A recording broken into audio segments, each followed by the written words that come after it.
ओम नमः शिवाय, ओम नमः शिवाय।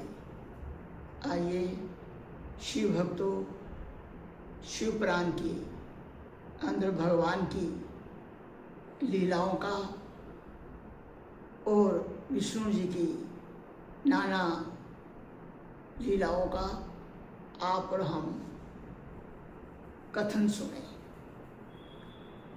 नमस्तुते शंकर शांति मूर्तिये, नमस्तुते चंद्रकलावतस,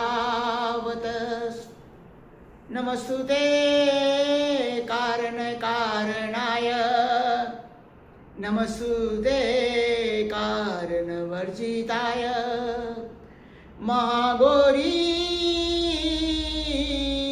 नमस्तुभ्यं, नमस्तुभ्यं महेश्वरी, शंकर प्रिये नमस्तुभ्यं, नमस्तुभ्यं दयानिधे,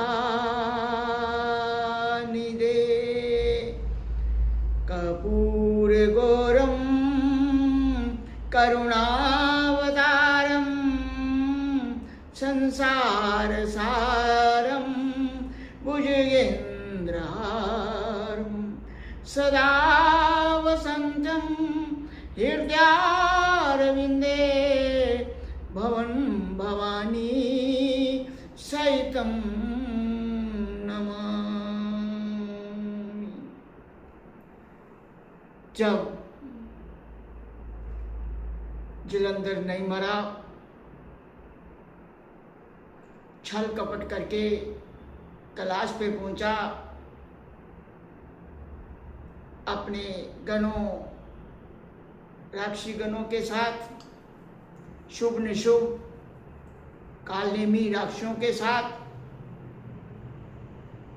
भगवान शंकर को हराने की कोशिश कर रहा था। भगवान सदाशिव किससे हार सकते हैं? वो हारे नहीं।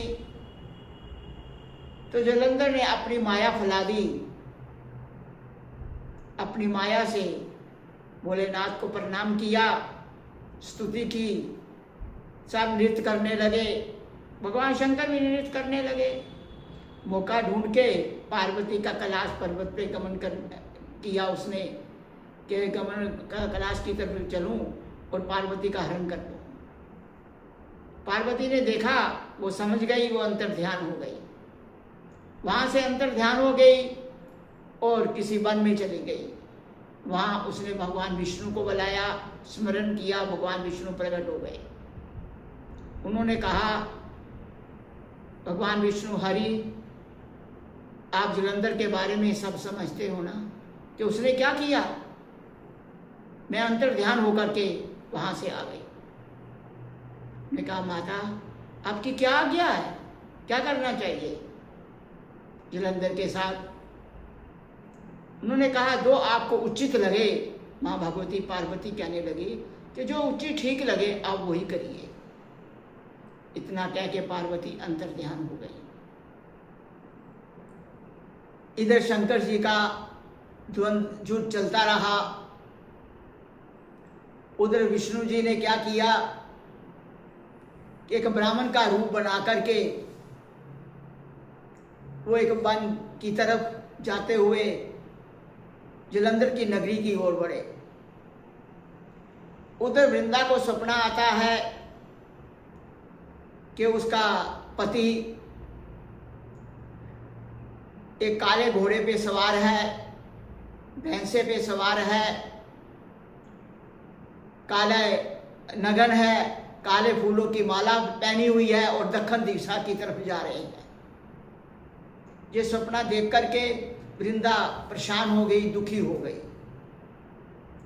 वो इधर उधर घूमने फिरने लगी, कभी बैठती है, कभी उठती है, परेशान हो जाती है।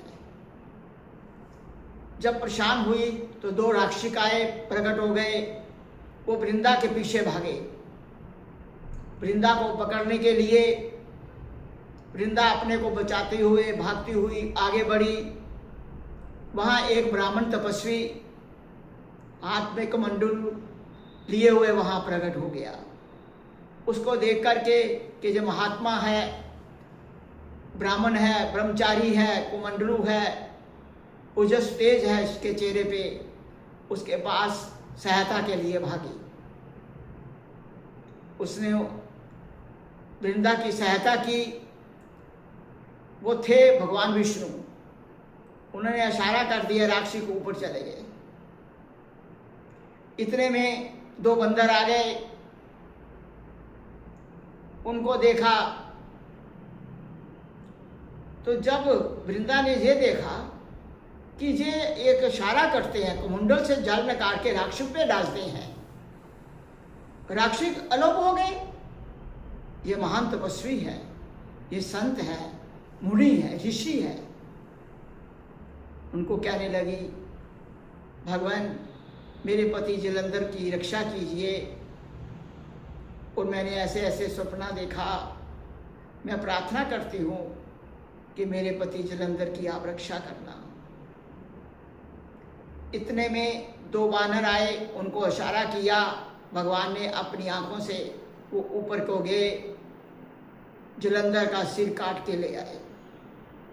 जलंधर का सिर जब लाए तो वृंदा ने देखा कि मेरे पति का शीश है, वो रोने लगी, चलाने लगी, बहुत रोने लगी, व्याकुल होने लगी। अब वो ब्राह्मण देवता क्या कहते हैं, वो प्रार्थना करती है कि भगवान ब्राह्मण देवता आप तो सर्वशक्तिमान हैं, आपने उन राक्षसों को एक चूली जाल डालने से ही उनका दृश्य कर दिया। भगवान मेरे पति को भी जिंदा कर दो। जब इतनी बात कही तो ब्राह्मण देवता कहने लगे कि इनका युद्ध भगवान शिव से हुआ है, शिव ने इनका श्रृंगार किया है, मारा है। शिव के विरोध चलना तो ठीक नहीं है, क्योंकि शिव का विरोध करना तो महापाप का भागी होता है। पर देवी तू मेरी शरण में आई है, तू व्याकुल है, दुखी है, फिर देवी रूप में हो, तेरी सहायता करना भी मेरा धर्म है। मैं कहा भगवान मेरे पति को जिंदा कर दो। भगवान ने जलंधर को जिंदा कर दिया और सूक्ष्म रूप में उनके अंदर निवास कर गए। तब उसमें निवास कर लिया। वृंदा बड़ी प्रसन्न हुई, बड़ी खुश हुई कि मेरे पति जिंदा हो गए। वो वन में ही बहुत समय विहार किया, अपना पति जानते हुए उसके साथ।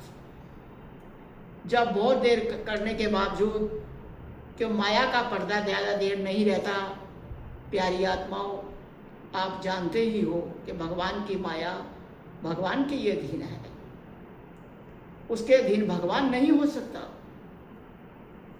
उन्होंने कहा, जब देखा कि इतने समय मैंने विहार किया, मेरा पति धर्म इसने तोड़ा और मेरे को पतित किया, मेरे को उपभोग किया, वो बड़ी दुखी हुई और उसको पता चल गया कि ये श्री हरि विष्णु है।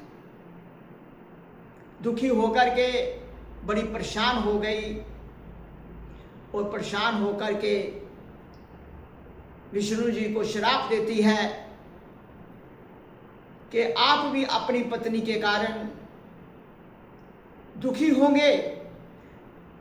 दो राक्षस जो थे वो आपके पत्नी का हरण करेंगे उस जन्म में, उस युग के अंदर, और वानर जो है वो आपके साथ सेवा करेंगे, हेल्पर होंगे।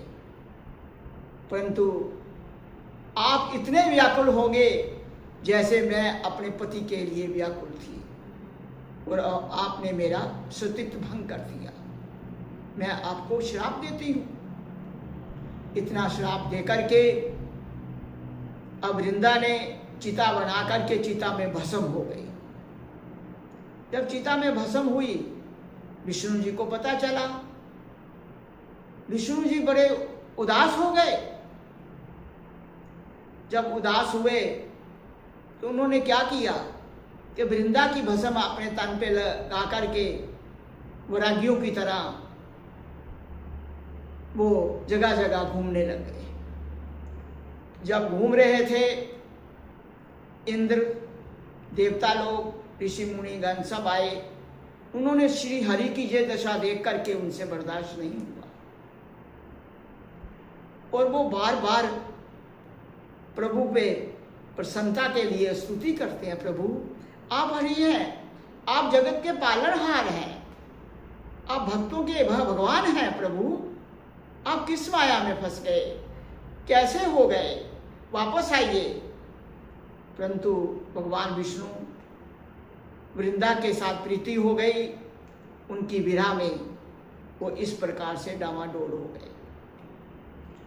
उधर भगवान शिव और जलंधर का युद्ध हो रहा था, बहुत युद्ध हुआ। फिर इन्होंने युद्ध करते करते इन राक्षसों ने फिर माया फैलाई, जिसमें उन माया के अंदर रात में पार्वती को बैठाया हुआ है, शुभ निशुभ उसको मार रहे हैं और जलंधर शंकर जी से युद्ध कर रहा है। इस प्रकार से इनका आक्रमण आपस में होता रहा। जब शंकर की दृष्टि पार्वती पे गई कि पार्वती को मार रहे हैं और पार्वती चला रही थी, एक्चुअल वो जो माया का ही था, पार्वती नहीं थी, माया ही राक्षसों की पार्वती बनी हुई थी। और जब उसको मारने लगे तो चला रही है, शिव शिव कर रही है। भगवान शिव गए और जैसे ही वो गए, उन्होंने बाण छोड़ा, माया अलोप हो गई, पार्वती है ही नहीं वहां पर। तब उन्होंने कहा, श्राप दिया भगवान शिव ने शुभ निशुभ को कि तुमने पार्वती को का रूप धारण करके माया का इस प्रकार से जो व्याकुलता पैदा की है, इस व्याकुलता के मैं तेरे को श्राप देता हूं, दोनों भाइयों को। कहां भाग रहे हो, रुक जाओ, मेरे साथ युद्ध करो। अगर युद्ध नहीं करना तो मेरा श्राप सुनते जाओ कि मां पार्वती के हाथ से ही तुम्हारे दोनों का नाश होगा। वो जगदम्बा मां वही पार्वती, वही सती थी, वही पार्वती बनी, उन्हीं के हाथों में तुम दोनों भाई मरोगे। ये श्राप दे दिया और युद्ध होता रहा। भगवान ने कई अपना अंगूठे से सुदर्शन चक्कर चलाया, छोड़ा और जलंधर को मार डाला। उसका सिर घट गया, गर्दन कट के कहीं गिरी, शरीर कहीं गिरा, उसके जो खून ब्लड निकला वो इतना ब्लड था कि एक कुआं भर गया। भगवान ने उसकी जो वास्तविक शक्ति थी, भगवान शिव ने अपने में ले ली, जिसको आप सूक्ष्म रूप भी कह सकते हो, आत्मा भी कह सकते हो। भगवान के अंदर समा गया। उधर अब विष्णु जी बड़े परेशान हैं, व्याकुल हैं। जो प्रीति वृंदा से हुई उसके कारण बड़े दुखी हैं। सब देवता लोग, इंद्र, ऋषि मुनि भगवान शिव के चरणों में गए और प्रार्थना की, स्तुति की, भगवान आप सर्वेश्वर हैं, आप ईश्वर के ईश्वर हैं, प्रकृति भी आपसे ऊपर नहीं है, आप महान हो, आप दयालु हो, भक्त हितकारी हो, बलशाली परकर्मी हो, आप सब कुछ ना होते सब कुछ हो। सदाशिव आप ध्यान में रहते हो, फिर भी अपनी लीलाओं के साथ कई प्रकृति के लिए, इस सृष्टि के लिए कई कुछ प्रदान करते हो अपनी लीला से। खैर बड़ी स्तुति की। भगवान शिव ने कहा, बोलो देवताओं क्या बात हो गई। कहते हैं इस प्रकार से विष्णु जी वृंदा के विरह के अंदर उनकी भस्म अपने ऊपर रम करके जगह जगह घूम रहे हैं वीरानों की तरह। कहने का अच्छा, तो इसमें मैं कुछ नहीं कर सकता, जगदम्बा के पास जाओ, मां जगदम्बा ही इसका कुछ करेगी, प्रार्थना करो जाके, जगत जननी उनको उभार देगी, भगवान विष्णु हरि को वो अपने स्वरूप में आ जाएंगे। अब सारे ब्रह्मा विष्णु नारद ऋषि जितने लोग थे सनत कुमार कहने लगे कि जगदम्बा के पास चले गए। जगदम्बा के पास गए, माँ जगदम्बा पार्वती की स्तुति की। माँ जगदम्बा आप जगत जननी हैं, प्रकृति की आप मालिक हैं, सब माया आपके अधीन है, आप माया के अधीन नहीं है माँ। प्रकृति आपका स्वरूप है, आप है, आप उसकी कला है। परंतु संसार का ऐसी कोई माया, कोई प्रकृति, कोई ऐसी शक्ति नहीं जिसके आप अधीन हो जाए। आप स्वतंत्र है माँ, आप जगदम्बा दुर्गा है, जगत जननी है, सबका उभारने वाली है और ममता से अपनी संतान को गोदी में प्यार भी देने वाली आप ही माँ हो, आप माँ रूप ही हो। तो माँ की स्तुति की, माँ प्रकट हो गई। जब प्रकट हुई तो उन्होंने कहा कि जो वृंदा की भस्म है उस भस्म को जाकर के एक जगह एकत्रित करो और मेरे से जो कुछ बीज ले जाओ, उन बीजों को उस भस्म में डाल दो। जब डालोगे तो वनस्पति 3 प्रकार से पैदा होगी। धात्री जिसको सरस्वती कहा गया, मालती जिसको मालती जो थी, धात्री जो थी वो सरस्वती का रूप मानी गई है, और मालती जो है वो लक्ष्मी का रूप मानी गई, और जो तुलसी है वो श्री गोरा का रूप मानी गई। तीनों ही शक्तियों से ये पैदा हो जाएंगी। ये वनस्पति जैसे फूलेगी निकलेगी वैसे ही श्री विष्णु ठीक हो जाएंगे। इतना सुनकर के देवता लोग माँ जगदम्बा ने जो बीज दिए ले गए और जाकर के वृंदा की भस्म को एकत्रित किया एक जगह, उसमें बीज डाल दिए। 3 प्रकार की वनस्पति निकल आई। कुछ टाइम के बाद धात्री, मालती और तुलसी, उनके निकलते ही माया जो थी वो खत्म हो गई। माया खत्म हुई, भगवान विष्णु को अपना स्वरूप याद आ गया, वो अपने स्वरूप पे आ गए। जब तीनों वनस्पतियों देवियों को देखा, भगवान अति प्रसन्न हुए और खुश होकर के उन पे अति दया अनुकंपा बरसाई। फिर भगवान विष्णु अपने वैकुंठ धाम को चले गए। इधर ब्रह्मा विष्णु जब और ऋषिगण, देवता लोग, देवराज इंद्र, सब ने मिलकर के माँ जगदम्बा की स्तुति की। और स्तुति जब की, यही कहा माँ आप भक्तिकारी हैं, आप दिनों की नाथ हैं, आप माँ ममता रूप वाली हैं, सर्वशक्तिमान है, काली भी आपका रूप है, शुभ न शुभ का नाश करने वाली जगदम्बा, आप राक्षसों का, दानों का नाश करती हैं। आपकी अति शक्ति से ये संसार विचरण कर रहा है, प्रकृति आपके इशारे पे चलती है माँ, आप किसी चीज के अधीन नहीं माँ। ये प्रकृति, ये माया, ये सब आपके अधीन है, आप सर्वशक्तिमान हैं। ऐसी उपमा प्रार्थना की। प्रार्थना करने के बाद जगदम्बा ने कहा वर मांगो माँ, जब भी हम याद करें, हमारे याद करने पे तुरंत प्रकट होना, अपनी दयानिधि कृपा हमारे पे करना, हमारी सहायता करना, हमारी रक्षा करना। इतना कह करके माँ अंतर ध्यान हो गई। जब ध्यान हो गई और सब देवता लोग अपने अपने वैकुंठ में, स्वर्ग में, जहाँ जहाँ के थे वहाँ प्रस्थान किया। इसके बाद कश्यप ऋषि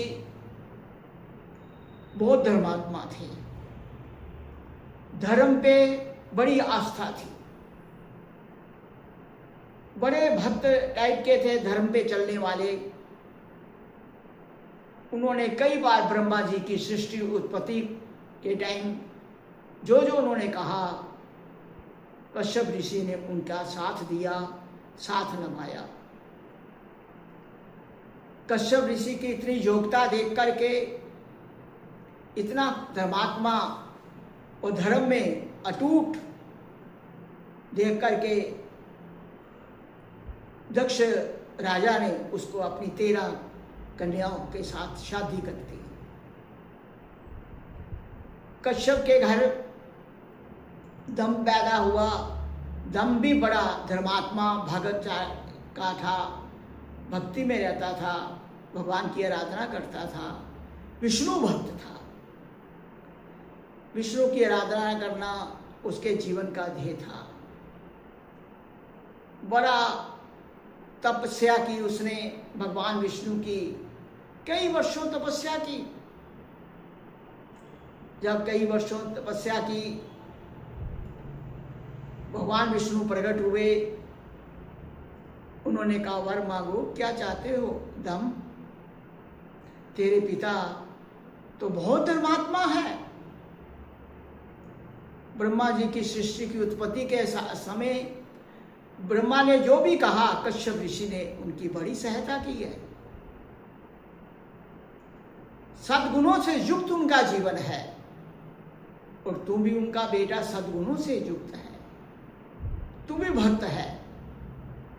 देखिए प्यारी आत्माओं, आपको जानना चाहिए कि भक्ति और तप में बड़ी ताकत होती है। भक्ति और तप में बहुत ताकत होती है प्यारी आत्मा। भक्ति के साथ तप करना ही पड़ता है। भक्ति में मैं तेरा तू मेरे कहने तक नहीं सीमित होता। जितना आप अपने को तपाओगे, उतना भक्ति का रूपांतर आपके जीवन में प्रैक्टिकल साकार रूप में नजर आएगा। जब वो साकार रूप में नजर आता है तो भगवान का दर्शन होता है। भगवान अपने भक्तों के बिगड़े कार्य संवारते हैं। संसार के प्राणियों के, सृष्टि में रहने वाले सारी जीवों के हर कामनाएं पूर्ण करते हैं, हर भाव पूरा करते हैं, हर रास्ते में उनका साथ देते हैं, कभी गिरने नहीं देते। भक्ति के साथ तप होना परम आवश्यक है। खाली भक्ति से ईश्वर नहीं रिश्ता, क्योंकि आपने भक्ति की और भक्ति करते करते मान लो आप ध्यान में बैठ गए, ध्यान में आपको पुत्र याद आ गया, पोता याद आ गया, पति याद आ गया, पत्नी याद आ गई, गई भक्ति सारी, सब खत्म हो गया। इसीलिए भक्ति के अंदर तपस्या कही गई है, क्योंकि तप में अपने को उसके अंदर अपने को भस्म कर करके अपने मन की इंद्रियों को, विकारों को भस्म करना होता है, और फिर भक्ति का रूप देना होता है। भक्ति में हो जाओ, जहां भी दृष्टि जाए मेरे प्रभु हैं, उन्हीं से प्रेम करो, वही तो है और कोई है ही नहीं दूसरा। ऐसे जानते हुए जब प्राणी तप करता है, जैसे कश्यप ऋषि ने की, फिर उनका बेटा भी तपस्वी था, उसने भी तप किया, बड़ा धर्मात्मा था, सतमार्ग पे रहता था, सतमार्ग पे चलता था दम। अब उसने बड़े वर्ष तपस्या की, करने के बाद भगवान विष्णु जी प्रकट हुए। उन्होंने कहा वर मांगो, क्योंकि वो विष्णु भगत था। ब्रह्मा विष्णु तीनों ही एक हैं, आकार में, वस्त्रों में, बाहर के में फर्क है, और रहने वाली अंदर शक्ति एक है। खैर भगवान विष्णु प्रकट हुए, उन्होंने कहा दम वर मांगो, क्या चाहते हो? दम ने कहा भगवान, मैं आपके जन्म में आया हूं, मेरे पिता ने मेरे को जन्म दिया, परमार्थ और तपस्वी बनाया। मैं भी ये चाहता हूं कि मेरा बेटा हो और वो बहुत तपस्वी हो, धर्म पे चलने वाला हो, सतमार्ग पे जाने वाला हो, और आपका भक्त हो, आपकी अनन्या भक्ति करे। भगवान विष्णु जी मुस्कुराते हुए कहा, तथास्तु, दम, तू जैसा पुत्र चाहता है तेरे घर में वैसा ही पुत्र होगा। तो शंखचूड़ पैदा हुआ। वो भी बड़ा तेजस्वी, तपस्वी और भगवान का भक्त था। परंतु ये भक्तों की लीला भगवान के साथ जुड़ी हुई है भाई। हर प्राणी की लीला भगवान से नहीं जुड़ी हुई। हर प्राणी तो अपने अपने कर्मों को भोग रहा है। जो कर रहा है वो भोग रहा है। भक्त की लीला भगवान से जुड़ी होती है, क्योंकि उसका जीवन भगवान पे निर्भर करता है कि भगवान जो करेंगे अच्छा ही करेंगे। भगवान सोच रहे हैं मैंने क्या करना, सोच करके वो सोचेंगे तो जो अवश्य करेंगे। ऐसी धारणा करके भक्ति के अंदर रूपांतर तपस्या का दो, फिर प्रभु से प्रेम करो और क्या कहो, हर हर महादेव शंकर काशी विश्वनाथ गंगे।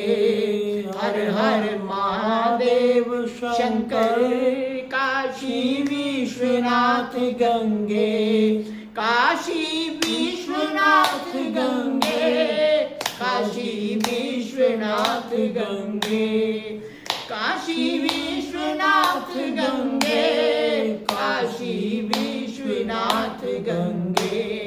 हर हर महादेव शंकर काशी विश्वनाथ गंगे।